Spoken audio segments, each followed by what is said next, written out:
everyone, welcome to the show. Today we have Ruben Rojas on the show. He is an artist, a muralist, a designer, a podcast host, overall creative and very inspirational person. And today we're going to talk about love, dating, relationships, marriage, personal growth, all the fun things. Ruben, thank you for coming. Thanks for having me. I've seen your murals all around town, but to be honest, I never knew who did them until my friend Jason went on your podcast. And I was like, oh, there he is. And I've seen your artwork in our friends' homes. And I love how the message is so simple. Mm-hmm. The good stuff is always very simple, isn't it? But it takes a lot of work to distill it down to its simplicity. Absolutely. Because a lot of people are like, of course, yeah, live through love.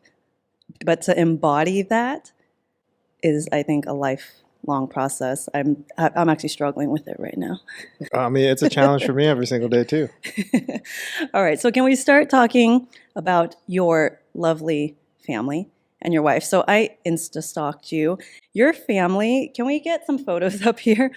Looks like, I used to work at a talent agency in New York. You guys look like you were handpicked to be in a catalog. Do people tell you that? Sometimes. Or do you know that? Sometimes. I always wonder if people know that. Like this looks like Gap, AT&T. Such a beautiful family. And their boy's name is Remy. Mm-hmm. He just turned 1. And their dog's name is Tuesday. And you guys are so stylish. It's like one of those couples I feel like, get the fuck out of here. Like, is this real life? Who are you guys? But it's like an effortless swag. Like, I'm very sensitive to like when it's trying too hard. Mm-hmm. Or you guys, it's effortless. I'm like, I want to be friends with these people. Well, here we are. Here we are. So we're going to talk about it. But first, can we rewind to when you were single and dating? Because women, we love to hear about this. They love to hear about men, especially their experience. Because we like to assume that it's really difficult for us being a modern woman dating. And I've talked to many men that they have challenges as well. So when you were single and dating growing up, what kind of person were you? Were you the long-term relationship kind of guy, hopping from relationship to relationship? Do you have any specific patterns? Good question. I think I go through phases. Okay.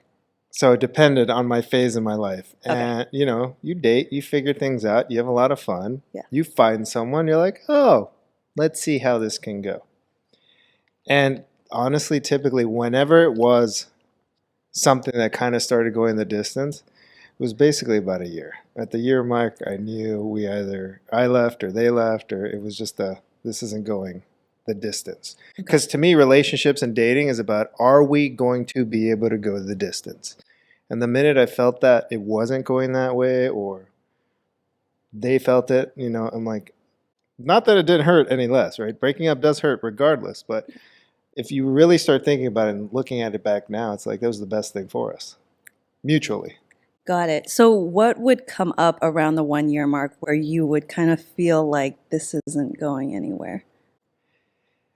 A variety of things. Easy things were like they went off to school somewhere. I'm like, I ain't doing long distance. Done. Okay. Or you grow apart, or you just realize like we're only in this relationship for one thing, and Okay. that one thing isn't enough to make a relationship. Okay. So it wasn't like one specific thing. There was just a bunch of different things. Was it ever like too much intimacy for you? Like, no, it wasn't that. It was just depending on the person. And would you say you were picky when you were dating? I mean, I would say I was, but then some people may say I wasn't. I think defining picky for your own sense is really what it comes down to. I think the older we get, the pickier we are. The clearer we are on what we want. Yes. And I'm so glad I'm not single now, because I'd just be even more picky now. And I see some of my friends that are in their 40s and going to 50, and like their narrow window, whether it's a he or a she, is this small. And if you try to thread that needle, that gets tough. Absolutely. I guess when I say picky, I mean where it's like working against you. Like do those things, you have your core values, but then it's like, do these things really matter? Like, are you willing to let this imperfection slide, like this part of this person? I would say probably in my youth, it was more superficial, and that would be the thing. So like, are we going to let this slide because they look like this? And in a lot of cases we do, yes, because then we're validated by our partner on our arm. But that has nothing to do with them. That's our thing. Of That's a course. self-worth, self-love thing. Absolutely. So working through that is how you're going to work things out as well. So you seem like a pretty self-aware person. You Sometimes. do. Sometimes we try. Right? I assume you've done a lot of personal growth. Okay, so what are some of the things that you've done, like Tony Robbins, therapy, books? I know who Tony Robbins is. No, I did something called MITT, Master in Transformational Training. Okay. Besides that, there's always been this aura of something inside of me around emotional intelligence before it became such a thing. Okay. And what I realized after going in and doing the work, I went back and looked at my blogs and my writing, and I'm like, I was that. Why did I go away from that? And it's because I allowed the world to define who I should be and what I should be. And I wasn't allowed to be the sensitive, emotional, self-aware, positive type person, which was kind of weird to think that I wasn't allowed to be. And now it's like, no, you want to be that person. Yeah. Which is how we should have always been. Absolutely. So do you mean like growing up in your household, it wasn't really encouraged and fostered? No, I mean, in my house, like we had a lot of affection. So my parents gave us affection, and Okay. it wasn't anything around that. I just think a lot of the conversations were me, mine, and my own. So it didn't matter, to me. It's like, it wasn't that I wasn't shown love, but I still had to love myself. And now I believe, because I have a son now, it's like, I can't teach him how to love himself. I have to show him how I love myself for him to see how he loves himself. So maybe growing up, I saw more sacrificial examples of love. Are your parents immigrants? Yeah. Okay. So did they kind of have a more traditional immigrant mentality growing up in terms of work and marriage? Probably. I mean, they both immigrated here. They met here separately, and my mom came younger, my dad came older. Okay. But I mean, yeah, they was like, go to school, go get the good job, go. I mean, I was going to be a doctor. Yeah. Yeah, doctorate real estate and you're in finance. You're a finance bro. Did you wear a suit? I did. Suit and tie every day. That's crazy. I like that because you seem, would you say you're a balanced person? Pretty balanced? Yeah, I think so. Yeah, because to be able to do that and then become an artist the way that you are, that's like good all-around skill to have. Mm-hmm. This is not related to dating specifically, but I think it's really important to talk about these transitions because they are very difficult. And coming out of the pandemic, I feel like a lot of things have been shaken up and a lot of people have been going through transition, including myself. So when you left finance and decided you want to be a full-time artist, what are some of the emotions that came with that and what pushed you to be like, I'm going to do this, to have the clarity of I'm going to do this and being confident about it? No, great question. I mean, obviously, there was a lot of self-doubt. And what is this going to look like? Yeah. Like, I know what finance look like. You make the phone calls, you do the dials, you make the appointments, you sell them the thing. They move on and you get more and more clients, and then you service the clients and you build a book of business. Like, there is a formula that's been tried and true. And it's a great business. I'm not saying it was a bad business. It wasn't for me. And for a variety of reasons. But also, I've always been an artist. So it wasn't like I, just found my artist self. As a kid, we did painting and art classes and drawing on books. I used to do the book covers in school. So it was more like, why was I doing everything in my power to not be who I was supposed to be? That's truly what I was trying to answer. Okay. And some of the conversations were like, well, I've always been self-employed. I've always been in commission-based businesses. So why wouldn't I be able to succeed at this also? So I kind of had to convince myself that you've jumped off hundreds of cliffs and figured it out. So do it again. My now wife also encouraged it, and a lot of my clients encouraged it because I was doing it in the middle of doing finance for a couple of years.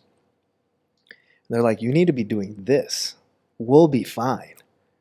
Right? Like, go be happy. And ultimately, what I foreshadowed and foresaw was, okay, I'll make millions of dollars, but I'll be at home a miserable a-hole. And I'll probably be divorced, and my kids may resent me. And I'm like, well, I gave you all this money, but if I'm showing up as an angry a-hole, what do they care how much money I gave them or didn't give them? Like, they want their dad there to Absolutely. also be happy. And how are they going to be able to grow up and know what the right way of being is if I'm not being the right way of being? And that's where I'm like, sacrificing for love.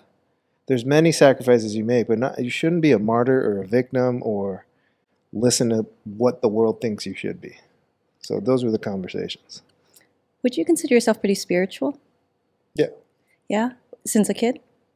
We were raised Christian. I went to Christian school my whole life. I am not like diehard religious or anything. There's a lot of beautiful parts of religion and all the religions out there. Mm-hmm. But I also think spirituality is different. You can have faith and you can have spirituality, and I think they go hand in hand.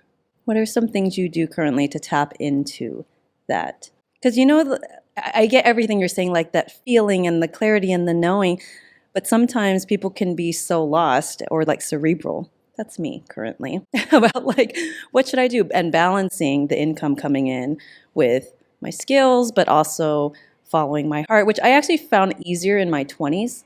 I was less hard on myself. Like building my photography business was easy. I loved it and I knew like where I wanted to go. With this, I'm not sure if it's with age or whatever, but there's more self-doubt. And like, do I need to meditate more? I don't know what to do. What will speed me up? The common denominator, I think, just by having conversations and doing this is, and you brought up, is it age? And I know as I get older, I am more in tune to my mortality. Even physically, like I used to go snowboarding all the time. I used to do all the crazy things. Now I'm like, I can't go put myself in a position where I may get injured, not bounce back as quick. I know we're all going to die. And the older we get, the less time we have on the other side. And we start realizing that. So I think that obviously speaks into a lot of this. When in our 20s, we're invincible. Absolutely. We're superheroes. Nothing can go wrong, right? Absolutely. And I do think about that. Like, what's actually important to me? I think about my family more, my parents more. When I was younger, I didn't care to work with them or be, to visit them often. But now I'm so drawn to visiting them up in the Bay Area. And the why. The why are you doing what you're doing? And I have heard you talk about that it needs to be bigger than yourself. Otherwise, it's lonely. That is 1,000% true. Mm-hmm. Right? So do you ever still feel lonely with your work, or do you feel pretty connected? Oh, no, I always feel lonely.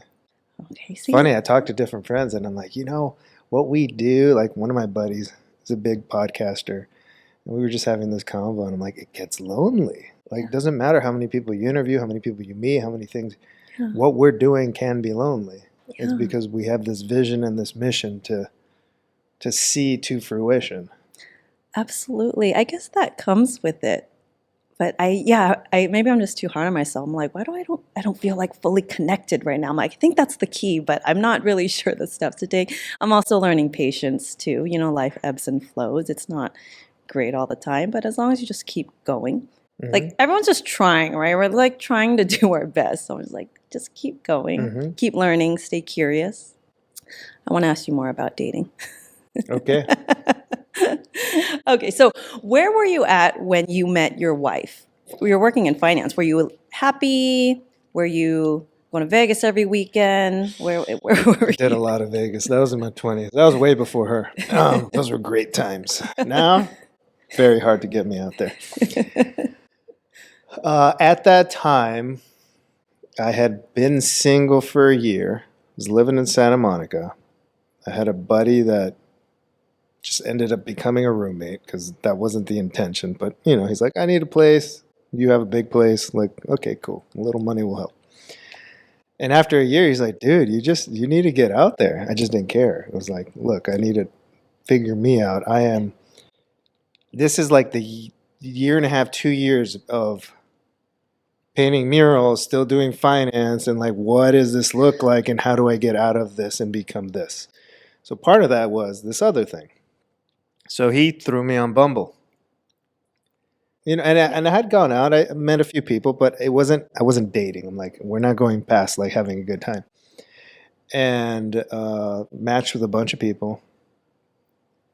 Did you like the app? No, it was just the thing to do. I'm like, it's a thing to do. It's like when people say, I'm not getting on TikTok. Well, why not? I'm not getting on Facebook. Why not? Like everyone's on these things now. It's free. TikTok's an amazing platform if you want to put yourself out there. I had resistance at first, but I'm like, if this is free for me to get my content out, why would I not? Same with dating, right? All of it. It's another method of meeting people. So I got on there, met some people, a lot of shallow combos. How tall are you? What do you do? I'm like, all these questions you're asking, I could lie to you. No, and I would always answer, I'm tall enough. Trust me. They're like, no, but how tall are you? Like, what do you make? I'm like, so that's it. I would not continue these conversations. They would ask you what you make? Oh, yeah, all the things. What do you do? What do you make? How tall? Like, they're really going all in. I'm like, does any of that really matter? It does, but you're never going to get to know a person. Right. I'm like, trust me, I'd do fine. And then later they'd come back, well, so are you going to ask me out? I'm like, no. Your questions are dumb. A lot of people do not ask good questions. I had to learn how to ask good questions. So this is interesting hearing from a guy that what's out there, what you experience on the app. So I didn't go on any of those dates. And then I matched with Z, my wife. Her friend threw her on the app too. Okay. She matched with like 3 other people. One happened to be a really good friend of mine. Oh, funny. One happened to be another buddy that became our friend. Oh, nice. Mutually. So it was really funny. And then, so we started chatting. And she was just like, yeah, I haven't been dating for a year. And I'm like, oh, well, what's the biggest lesson you learned in your year of not dating? And then it took a minute, but then she wrote back this whole thing. And then that kind of led further and it got late. She's like, I'm getting sleepy. Let's just go get a coffee. So then we set up a coffee date and it was like 2.5 hours long. She took her cup and just like from her nerves just made origami. I had to pee the entire time. I was just holding it, but I'm like, I can't leave. We're having this convo. And then that was it. 2.5 hours later, it was at Coffee Commissary on Fairfax. We had a follow-up date and it just kept going from there. And At the time, were you open to a long-term relationship?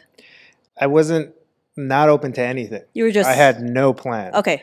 I think, again, what I said before, if like you're trying to thread the needle, you're going to put yourself in a very small hole and you're going to try to check off a lot of boxes. Yeah. I didn't have any plans. I didn't even think we'd like, oh, I'm going to have a girlfriend or, oh, this is going to lead to... I've never lived with a girl prior to my wife. That's an adjustment. You learn a lot during that process. Yeah. Well, yeah, but also it's like no one ever made it to the point that I'm going to go live with you. Okay. So what about her in her response in that Bumble or text thread made you go further? Well, we weren't talking about how tall are you? What do you make? It was like, what did you learn? Oh, this is what, oh, cool. And we kept going. Okay. But then she got tired, so she asked me to coffee. Then we continued over coffee. Got it. Did you ever have a preference of like women asking you out versus you asking them out? I think I've been a little spoiled. So a long time ago, I go out with my 2 other buddies. It's like the 3 of us that always went out. Good looking guys. But they would like hit the dance floor like dogs in heat, I would call it. I'm like, yo, we're like going out to get drinks. And I wasn't that guy. I was never, and I have another buddy, and he's the opener, and I'm like the closer. Like I was never the let me rush and go have this conversation and get things going. But many times I'd be the guy at the bar just chilling, and then a girl would come buy me a drink. I'm like, oh, this is nice. Okay. And then these conversations would happen that way. So could I say I was spoiled or lucky or whatever? I mean, yeah, but I never really had to go. It came to you. It just kind of came. Easily. Okay. I think it's only because I was really just being. I'm sure your energy is just present, but you are if you're watching the video version, that you are a very handsome guy too. Thank you. Did you ever approach women though? I did on occasion. Okay. Yeah. I mean, I wouldn't say it's like maybe it was half and half. Okay, so when your wife pulled up on your first date, what was your first impression of her? I didn't think about it really. I mean, how did you feel when you saw her walk up? I mean, she looked like her photo, I guess. That's the first thing. You look like your photo. Yeah. That's what you felt? I didn't want to judge anything. Okay. And she pulled up in her motorcycle. So she was in motorcycle gear and like her hair was like, she did that on purpose. But yeah, I didn't think anything. To me, it was more the conversation and where that went. I'm like, oh, let's do this again. Okay, so how did you feel as the conversation was unfolding? I As you don't were know. learning Like more by date 3, I'm like, this is the one. by date 3, you knew. And she knew too. I Okay. think we said I love you like a few weeks in. Was there anything specific, or was it just like a feeling like you knew? You know, because I used to ask friends that got married way before me and all. I'm like, so how do you know? How do you know it's the one? And she's like, there was just a feeling. There was just a feeling. I know it's so true. I think it's so annoying when people say that when you haven't experienced it yet. Like, what does that mean? But it's when you know, you know. I try to describe when I first saw my husband as like very calm, and he kind of felt like home to me. That was the difference versus some other guys that maybe I was really attracted to. But there was like a lot of butterflies. Like I was really interested in him, but there was something very calm about it that I liked. And I always think that's a good sign when the underlying feeling, your nervous system is calm. For long term, I think that's a better thing than the roller coaster thing, short term flings, Vegas. Lust. Cool. Yeah, lust is completely different. Between the two of you, would you say who's the more grounded one and who's the more like bleh? I'm definitely the more grounded one when it comes. It's also my background with finance and this and that. She's also very free spirited and very much an artist as well. But we could bounce around. It depends on the context, though. Like our future in finance and retirement and all that. Is you. I'm the foundation. Taxes? Yeah. That took a while for us to figure out. I remember I assumed my husband would do it because he's a CFO. I'm like, you're the numbers guy. Why aren't you doing it? But I'm like, learning communication. That's what I told them. Yeah, I was in finance for 10 years, but I'm not going to go do spreadsheets. Like, no, I have PTSD from this. Absolutely. And I totally get it. He's like, I'm at the office doing this all day. And I've learned communication, especially with men. Like my husband, I have to be literal when I want something because I made the mistake of assuming like he should know, like these are the roles. Absolutely not. Absolutely not. And then when you move in together, how was that? Was it an easy transition for you guys? Yeah, she kind of just moved in. What about like decor and stuff? Is she laid back that she was fine? Like, oh, it looks great in here At first. then But no, I mean, our tastes are very similar. that's good. At the beginning, she held on to her place for a really long time. Oh, she did. She just rented it out. Even though she wasn't there, she would just rent it out just in case. That was her choice, just in case. And then I'm how like, long? you do whatever you need to do. That's fine with me. Okay. Did you care? You do you. You guys seem like you're pretty independent. That's good. Pete and I are pretty independent too. I like that. That's an important part of my relationship. Like if I go to an event and I have to cater to you and not be like, Oh yeah. that's not going to last. I just yeah. can't.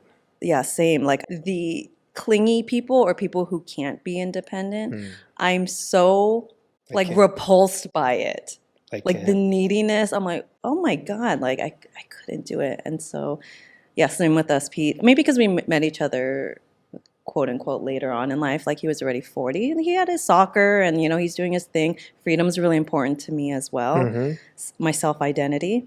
You have you guys as a couple, your family, but there's still you, and I really want to hang on to that. I think it's Yeah, healthy. I mean, and it doesn't mean you don't want your partner, need your partner. It's just like there's certain things. Like we both have similarity. Like she loves working out. I love working out. We do not work out together. People are like, why don't you work out together? Why doesn't she work on your business? Why didn't like?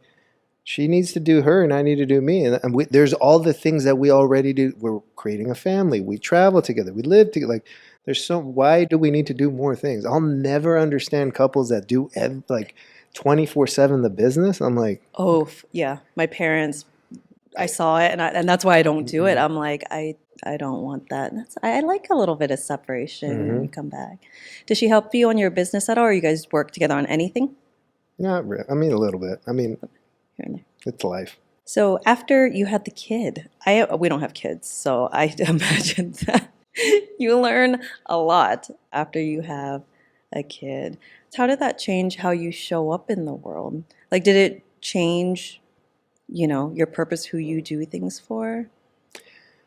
No, I get asked that a lot in the sense of, you asked it personally. Most people ask me, how does that show up in your work? Is your work going to change? I'm like, no, it makes what I'm doing that much more important.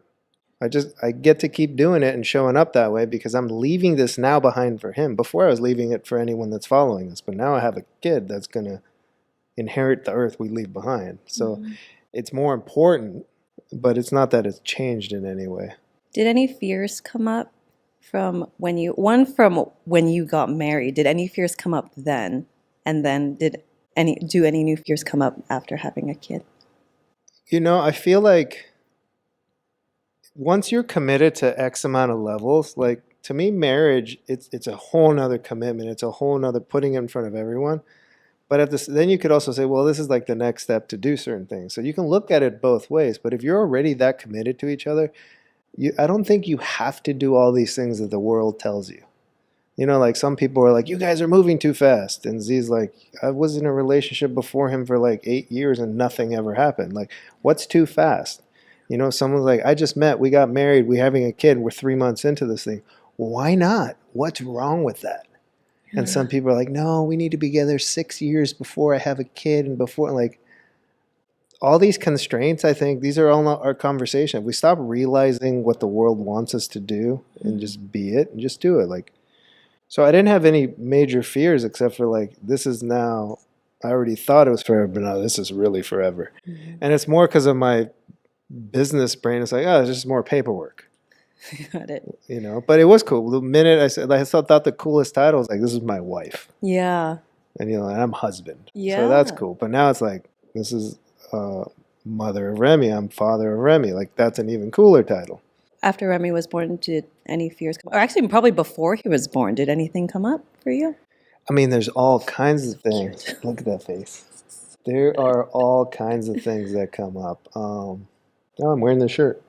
He actually stained it, so I hope no one can see that. That's A little life. chocolate right there. That is life.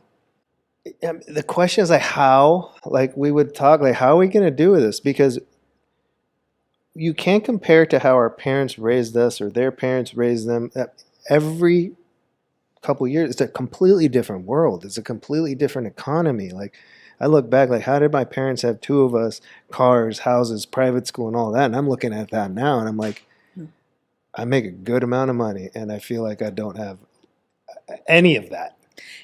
I mean, today's different though, right? Exactly. It's hard because back then, how much, like to buy a house was like 20% of your income. And now it's like 70% or it's 90%.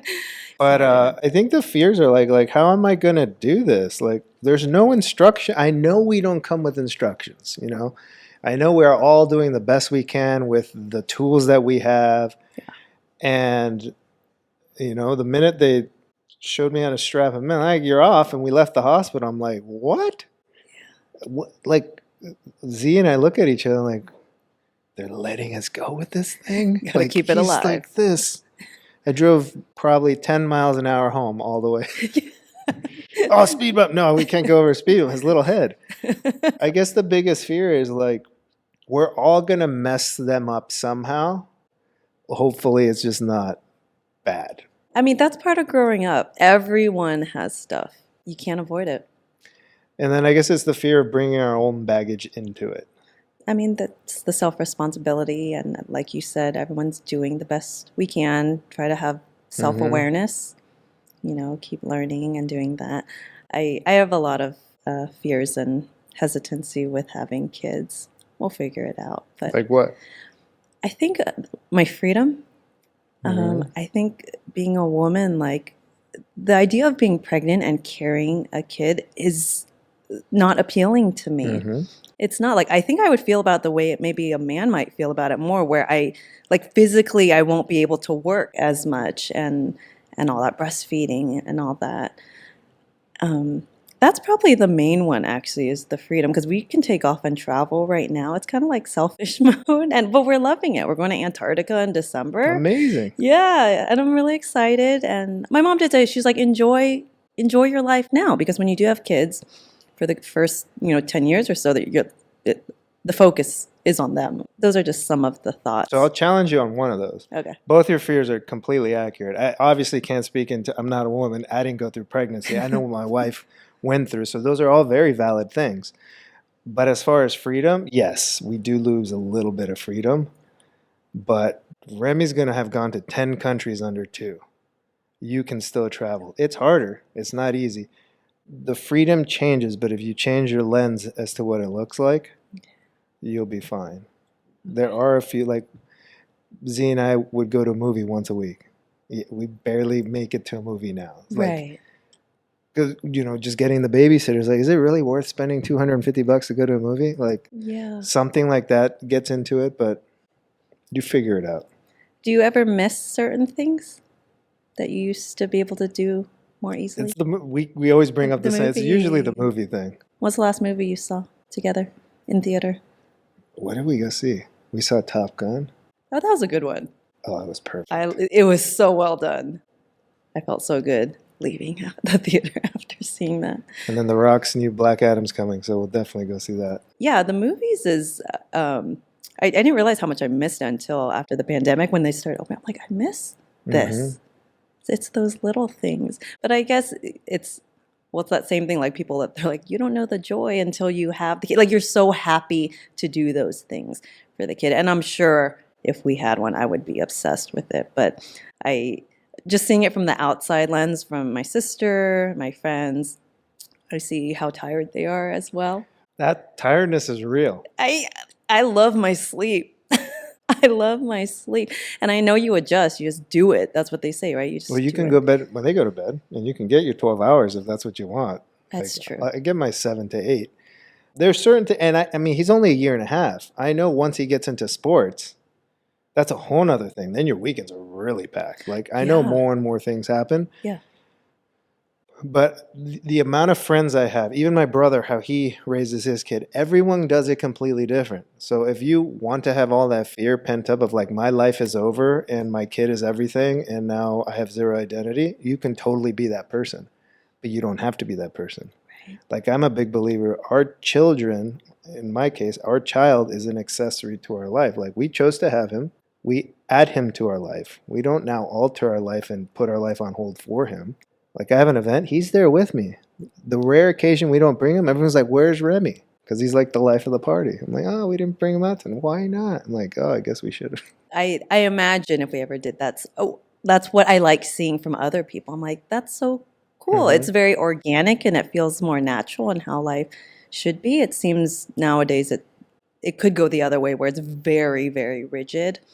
But there's no wrong way. That's their way. That's their way. Our way is our way. Absolutely. We travel like maniacs, but like people freak out when we tell them how we travel. Yeah, I saw. Did you guys go to Vietnam? Yeah, I think we I saw it did. because I saw the train track photo. We just went there last month. My dad's from Loved Vietnam. it. Did you guys go north to? Did you take the train all the way down? No, did I drive? I didn't drive in Vietnam, did I? We didn't do the train. I don't know how we kept making it from. I forgot. There's a flight. It's like a 1 to 2 hour We flight might to have taken Saigon. one hopper. Okay.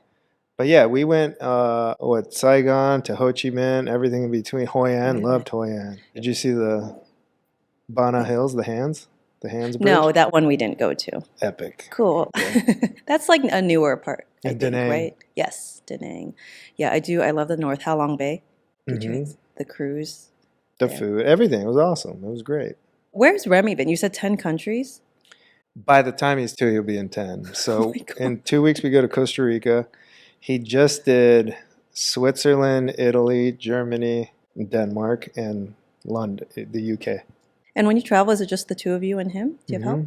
No, we don't have a nanny. Oh, good for One you. day, maybe. So in terms of the responsibility of a kid, I'm asking a lot of questions about this. Like, how easy or how difficult was that to figure out, like, the rhythm of, like, who will be responsible for who, or, like, being open, like, can you take him? So that we're figuring it out, because right now I'm the main income earner. Like, that's it. So, like, Z figures out, like, what does this look like? Like, your time is more important for that, but then my time is also important. So, like, we're trying to figure this out. Like, no one's saying one time is more important than the other. I'm like, Yeah. So that's just whatever's happening is happening. I think the other thing is early on, we're both punctual people. As you know, I was 10 minutes early. I love that. Like, that's what we are. But at first, we're like, oh no, we're like 20 minutes late to everything. So at the Yeah. beginning, it was an adjustment period of like, Yeah. oh, we can't be going late everywhere. So it was driving us bananas. But we figured it out. Now we're fine. The roles bounce back and forth. You know, there's some natural more dad and more mom, but like, because I leave during the day, you know, I go work out, change them, breakfast in the morning. She's there all day, and then I come home, dinner, nighttime, put them to bed. And then, although when I'm doing that, then she's making me food, so she's like, I don't get a break. And it's Yeah. like, but after that, then he's down, and we get our break, and we hang out on the couch. Do you do anything intentional, like date night every week? Anything like that? No, we're terrible at that. We need to do more of that because we just take him with us. Yeah. So we did do a staycation at the W last weekend, or the Okay. weekend before that, for our 4-year wedding anniversary. When he's not with the two of you, do you ever feel like it feels a little weird? Like, oh, we don't have anything to, like, we don't have to think about like what he needs. I can't answer for Z because probably even more because she's really almost 24/7. But for me, like, because I could break away for a little bit, sometimes I'm like, oh, he's not here.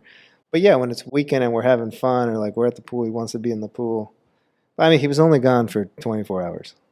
That was her first time away from him for one night. In terms of communication, would you say communication's always been pretty easy between the two of you?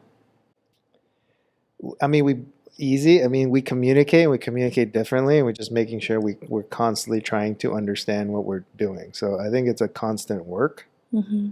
Do you guys do anything like, have you done counseling before or anything like that? Yeah, we've done couples therapy. We did a few rounds of that. Was that helpful? Of course. I mean, we all have our blind spots, and if your partner's constantly telling your blind spot, it's not like a neutral party. Yes. And the whole point, the reason we did it is just like, let's do these things before there's problems. Absolutely. Like, by the time there's a problem or it's like really, really bad, far. Yeah. like trying to go back together will be tough. And so it's worth it. Absolutely. We started counseling 2 weeks ago. It's worth every penny. We're loving it. And you're right, that neutral party. There's like a relief there. I'm just like, Mm-hmm. they simplify and she keeps it light. So far it's been good. And I do think that was another one of my fears is I didn't want one of us to check out or it to go too far where it's like really hard to bring it back. Like right now, like everything's okay, but there's stuff, stuff I mean, that there's builds stuff up. in everything, even with your friends and family and Yeah. whatever. There's always stuff. And just realizing like there's stuff. Let's try to figure it out. And I mean, if you're in it to win it, once you're committed, like I'm not getting married to try to get divorced. Right. With communication, are you pretty unfiltered? Like you're confident talking to her about anything, how you feel? Yeah, but I'm more on the quiet side, I think, than she's more on the vocal side. When there's a disagreement, what do you tend to do? Shut down, freeze? Yeah, I'm not a Take a big break. conflict person. Okay. Is that something you'd like to learn to Well, face on better? part of it's two things. One, I'm really trying to listen and not respond because we tend to just respond. And I'm like, okay, I'm listening. And then it's just like, I'm just taking this in. And I take a lot longer to process. Okay. So, like, women are just faster at processing, especially in conversation and everything. Like, I want to make sure I'm understanding this. I'm telling myself, like, don't be defensive. Like, don't have a tone. Because sometimes I'm just talking, like, oh, there's a tone, or you're being I'm like, I'm not being defensive. And I'm trying to figure out where I think I'm not being defensive, but it's still coming off defensive. And maybe it's defending not being defensive. I have no idea. So again, you never know. It's just trying to figure it out. And as long as everyone meets in the middle. Absolutely. Yeah, one thing I've learned is there's a relationship coach. Her name's Allison Armstrong. She talks about how men and women, our brains are, they process things differently and how women need to learn how to wait, like have patience and wait. She's like, just shut the fuck up and just wait. And a lot of it works. I'm like, don't say anything. And then my husband is processing and then he'll say it like after 30 seconds. I'm like, okay. You said you had friends who are in their 40s, 30s, 50s who are single. Do they ever come to you for relationship advice? Yeah. Yeah. Yeah, they ask. And well, sometimes like if it's a opposite sex, they're like, well, like they're just going through conversations or things, or like, what am I missing? What am I not missing? Again, that's why I go back to the common denominator from as we get older is we have that finite amount of time now, especially women. Women have way more urgency and put more stress on biological clock and all these things. And you need to make decisions quicker. And I'm like, okay, I get that. But men don't operate so quickly, and then we don't have that same timeline. So, if they're in their 40s, they're like, yeah, I'm only attracting like conversations with 55-year-olds and 57. I'm like, yeah, but they're at that level now to.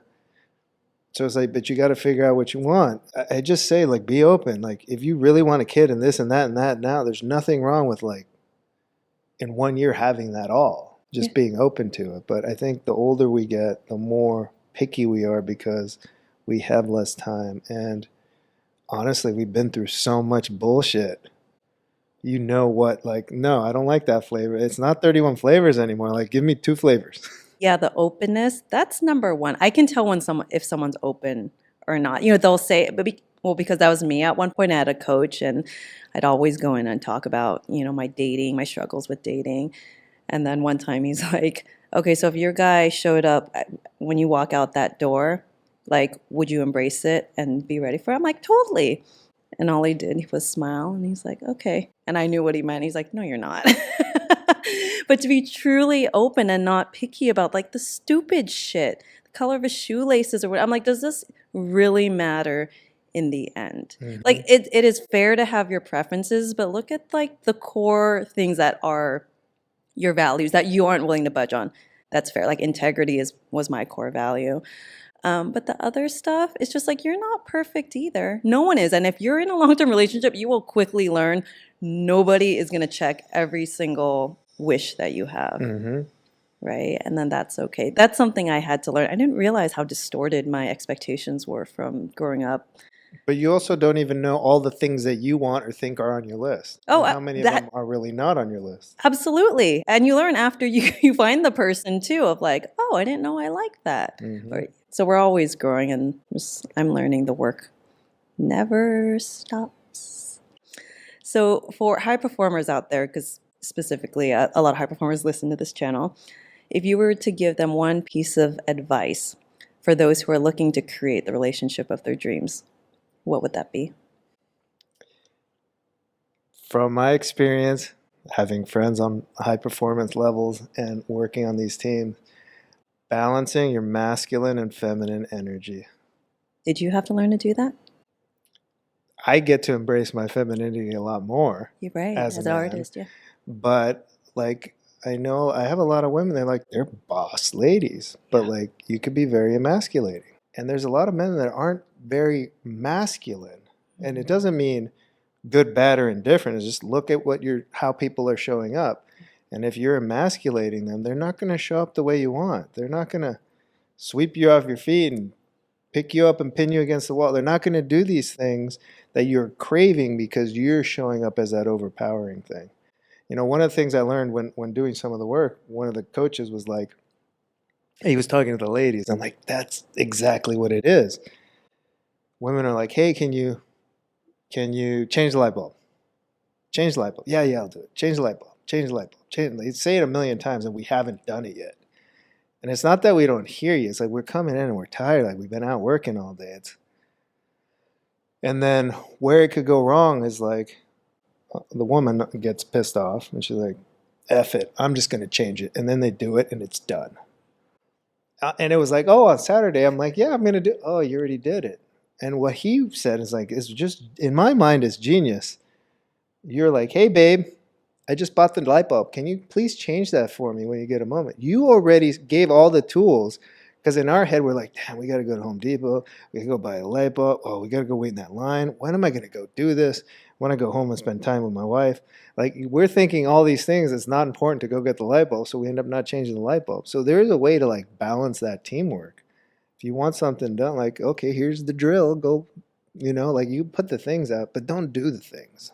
because we also want to feel useful and validated. Yes. So then we are useful in that relationship, but you empowered us to do it by, here's the light bulb.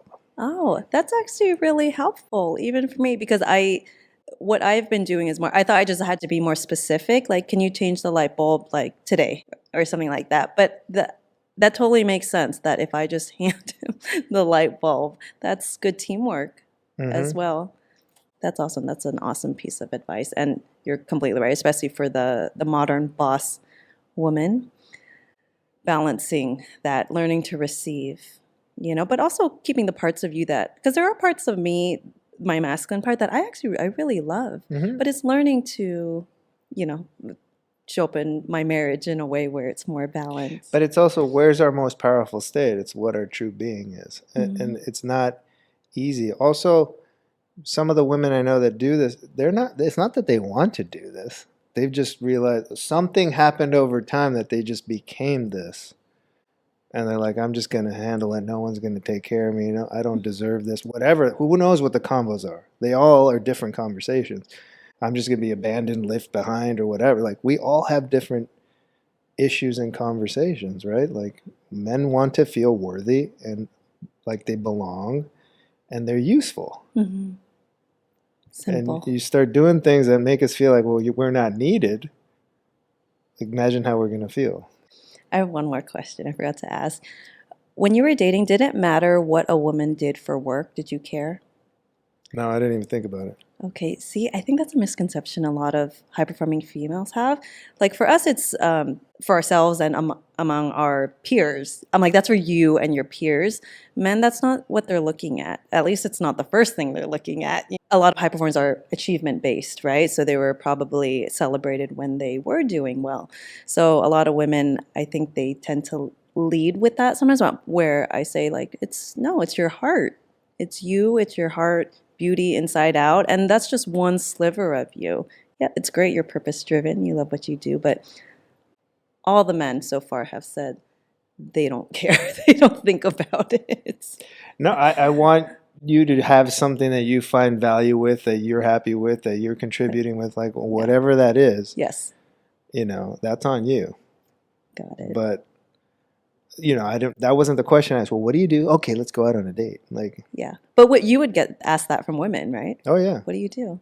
Yeah. I think because women, they subconsciously, it's like safety. That's same with the height. It's not actually true, but it's a perceived safety. Like, can he provide, and can he protect me? It stems from that. But the way that you were being asked on Bumble, don't do that. I can't even imagine what it is now. That was a few years ago. Right. Awesome. Okay. Well, thank you so much for coming on. If people would like to reach out to you or see more of your work, where can they do that? RubenRojas.com, at Ruben Rojas on Instagram, at Ruben Rojas on Twitter. It's basically Ruben Rojas. Awesome. Thank you so much.